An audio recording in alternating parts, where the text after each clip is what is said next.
Welcome to Truth Report. I'm Alex Truth, and today we are covering what can only be described as an escalating pattern of violence across the Middle East, one that the mainstream press is packaging in neat little headlines while the bodies pile up. We have 5 stories tonight, and when you connect the dots between them, a very disturbing picture emerges.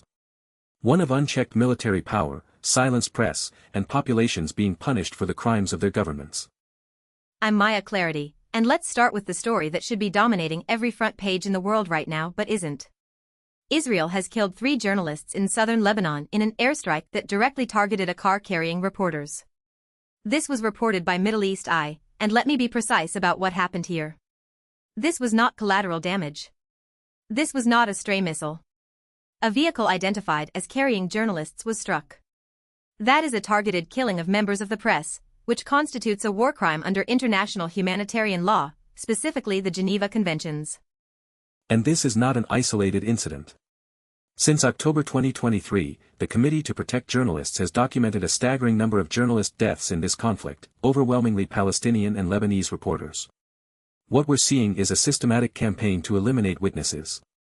When you kill the journalists, you kill the story. When you kill the story, you control the narrative. And when you control the narrative, you can do whatever you want in the dark. That is the logic operating here. What strikes me, Alex, is the international response, or rather the deafening silence. When journalists are killed in other conflicts, there are UN statements, emergency press freedom resolutions, sanctions threats. But when Israel strikes a clearly marked journalist vehicle in Lebanon, we get carefully worded expressions of concern and calls for investigation. Investigations that never produce accountability. The press freedom organizations are screaming into a void, and the governments that claim to champion free speech are looking the other way because the perpetrator is a strategic ally. Let's talk about who these journalists were, because they are not abstractions. They were reporters doing their jobs in southern Lebanon, covering a conflict that affects millions of lives. They had families. They had bylines. They were the eyes and ears for people who cannot be on the ground themselves. And now they're dead because they were doing exactly what journalism is supposed to do, bearing witness to power. The message Israel is sending to every reporter in the region is unmistakable: cover this war and you become a target. And here's what the mainstream media will not tell you about the Lebanon strikes. Southern Lebanon has been under sustained Israeli bombardment that goes far beyond any stated military objective against Hezbollah. Civilian infrastructure is being systematically destroyed. The killing of journalists ensures that the full scope of this destruction remains underreported. You cannot have accountability without documentation, and you cannot have documentation without journalists who are alive to do the documenting. Now let's connect this to our 4th story, because it provides critical context. Former U.S. Secretary of Defense Leon Panetta, and this is not some fringe commentator, this is a man who ran the Pentagon and the CIA, has come out and said directly that more war will not bring peace to the Middle East. He told Al Jazeera there is no clear end to the war involving Iran. Think about what that means coming from someone with his clearance level and institutional knowledge. Panetta's statement is remarkable because it breaks the consensus that Washington has been manufacturing for months. The official line has been that military pressure will force Iran and its proxies to the negotiating table.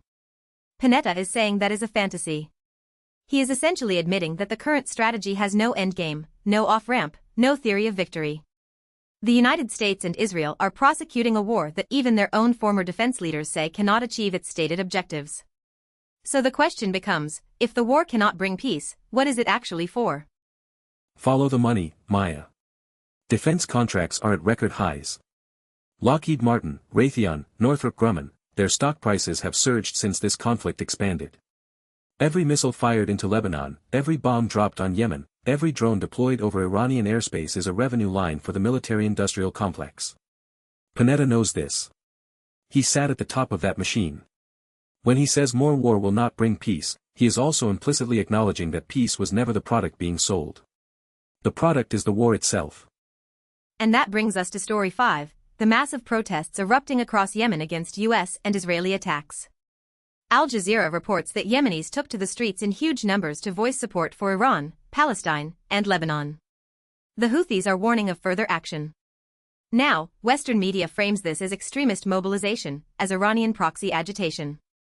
But what they consistently fail to report is that Yemen has been under a brutal military campaign for years. These are people who have experienced bombing firsthand. Their solidarity is not ideological abstraction, it is lived experience. The Yemen situation exposes one of the great hypocrisies of the current moment. The United States spent years enabling Saudi Arabia's devastating air campaign in Yemen, a campaign that created what the UN called the world's worst humanitarian crisis. Hundreds of thousands dead. Millions displaced. Children starving. And now, when Yemenis express anger at US and Israeli military operations in their region, they're labeled as threats to international security. The people who were bombed are treated as the aggressors for objecting to being bombed. Let's be specific about what the Houthis have actually done and why. Their naval operations in the Red Sea were explicitly framed as solidarity actions with Gaza. You can debate the legality and wisdom of disrupting international shipping, but you cannot honestly discuss it without acknowledging the context. These actions began after and in direct response to the massive civilian death toll in Gaza. The cause and effect is clear, but it is systematically inverted in Western reporting, where Houthi actions are presented as unprovoked aggression rather than reactive escalation. And notice how the US response to the Houthis has been purely military. Airstrikes on one of the poorest countries on earth. No diplomacy. No negotiation. No attempt to address the underlying grievances. Just more bombs, which, as Panetta himself just admitted, will not bring peace. The cycle is self-reinforcing by design. You bomb Yemen. Yemen retaliates. You use the retaliation to justify more bombing. Defense contractors profit. Yemeni civilians suffer. And nothing changes except the death toll. Now let's turn to a story that might seem disconnected but is deeply relevant. Beijing is dramatically tightening its drone regulations, restricting the sale, storage, and transport of UAVs and 17 designated core components. South China Morning Post reports this is framed around low-altitude security concerns. But let's read between the lines here, because this move tells us a lot about where the global security landscape is heading, and it is directly connected to the wars we are discussing tonight. Drones have fundamentally transformed modern warfare, and every government on Earth is watching what is happening in the Middle East and drawing conclusions. The use of drone technology in Gaza, in Lebanon, in Yemen, it has demonstrated both the terrifying effectiveness and the terrifying accessibility of unmanned systems. Beijing is not just regulating consumer drones for fun. They are looking at how cheaply and effectively armed groups are using drone technology and saying, we need to lock this down domestically before it becomes a security problem for us. The 17 core components that Beijing has restricted are telling. This is not just about finished drones. It is about the supply chain. Motors, flight controllers, cameras, GPS modules. China manufactures the vast majority of the world's commercial drone components. This regulation gives Beijing a choke point. If they can control who accesses these components domestically, they can eventually leverage that control internationally. It is a dual-use technology play that has enormous implications for both commerce and conflict. And here is the connection to the broader war picture. As the Middle East conflict expands and drone warfare becomes the dominant paradigm, the countries that control drone technology and drone component supply chains gain enormous strategic leverage. China is positioning itself as a gatekeeper. The United States is positioning itself as the dominant user and exporter of military drone systems. The battleground of the future is not just territory, it is the technology supply chain. And civilians in the Middle East are the testing ground. Let me bring in story 3 now, because it shows the human dimension that gets lost in all this geopolitical analysis. The Iranian national football team just played their first match since the Middle East conflict expanded, a game against Nigeria, and the players paid tribute to the victims of a school strike. They lost 2-1, but the score is irrelevant. What matters is that Iranian athletes, on a global stage, used their visibility to memorialize children killed in an attack on a school. That is an act of profound moral courage. Think about what it takes for those players to make that statement. Iran is under crushing international sanctions. Its people are living under enormous economic pressure. The government faces threats of military action from multiple directions. And in the middle of all that, these footballers step onto the pitch and say, we will not let the world forget that children were killed. Sports has always been a venue for political expression, from the 1968 Olympics to Colin Kaepernick. But this carries particular weight because of the active threat of war. And notice what the tribute was for a school strike. Children. This is what gets buried in the strategic analysis and the geopolitical chess games. Schools are being hit. Children are dying. And the international community has normalized this to the point where it takes football players to remind us it is happening. Al Jazeera covered this story, but it will not make the front page of the New York Times or the Washington Post. A school full of dead children does not move the needle anymore, and that normalization is itself an atrocity. Let's zoom out and connect all 5 of these stories, because the pattern is unmistakable. In Lebanon, journalists are killed to prevent documentation of military operations. In Yemen, civilians protesting those same military operations are framed as enemy combatants. In Iran, athletes have to use a football match to memorialize children killed in strikes. A former U.S. Defense Secretary admits there is no path to peace through military force.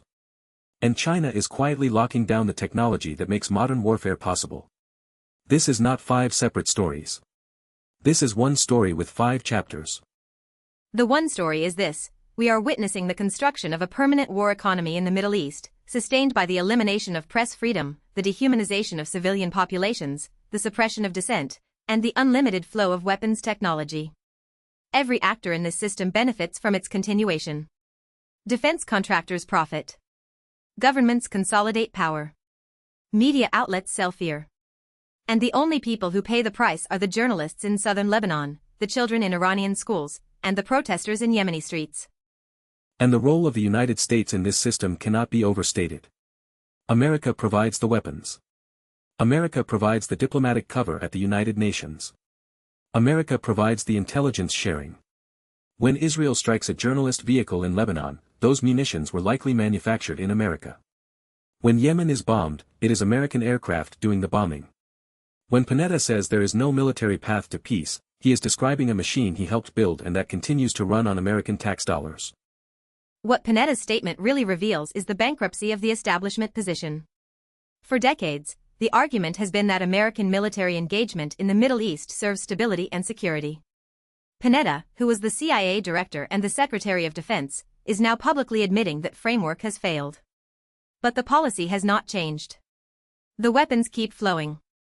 The strikes keep happening.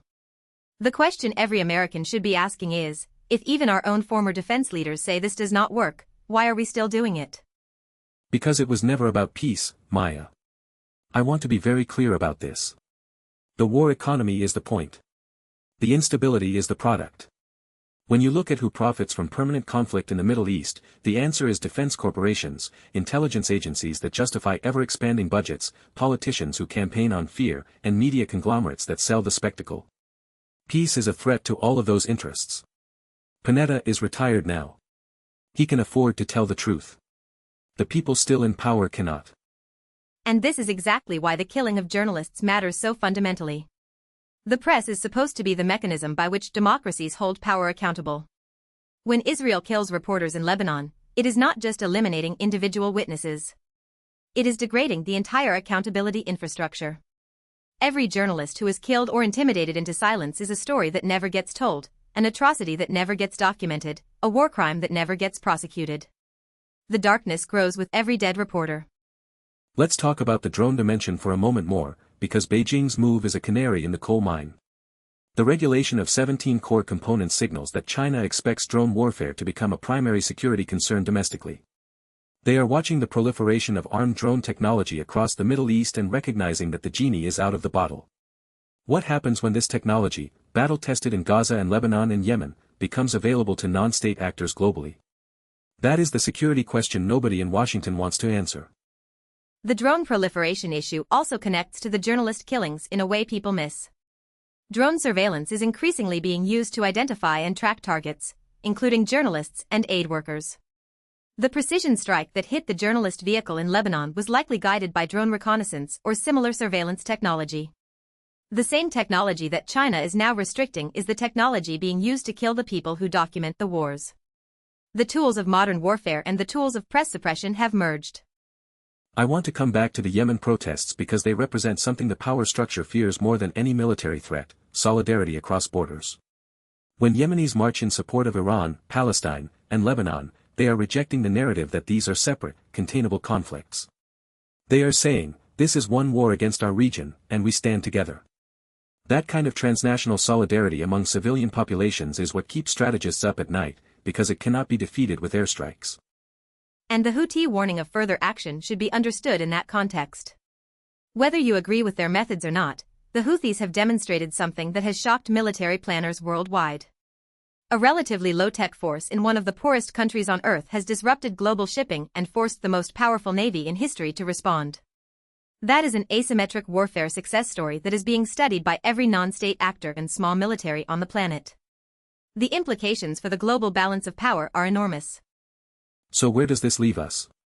We have a former defense secretary admitting the strategy is bankrupt. We have journalists being killed to prevent accountability. We have civilian populations being bombed and then demonized for protesting.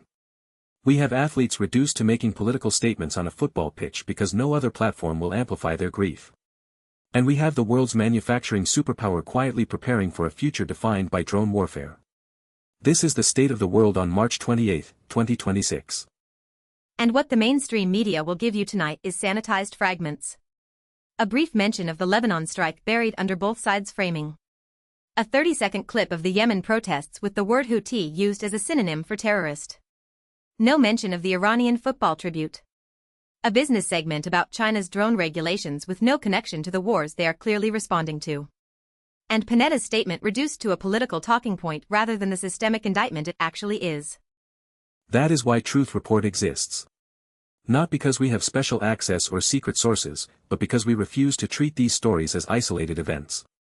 The architecture of permanent war depends on fragmentation, on keeping you from seeing the connections, on making each atrocity seem like an exception rather than the rule. Our job is to show you the system. And the system, right now, is working exactly as designed, for the people who profit from death, and against everyone else. So here is our call to action, and we do not say this lightly.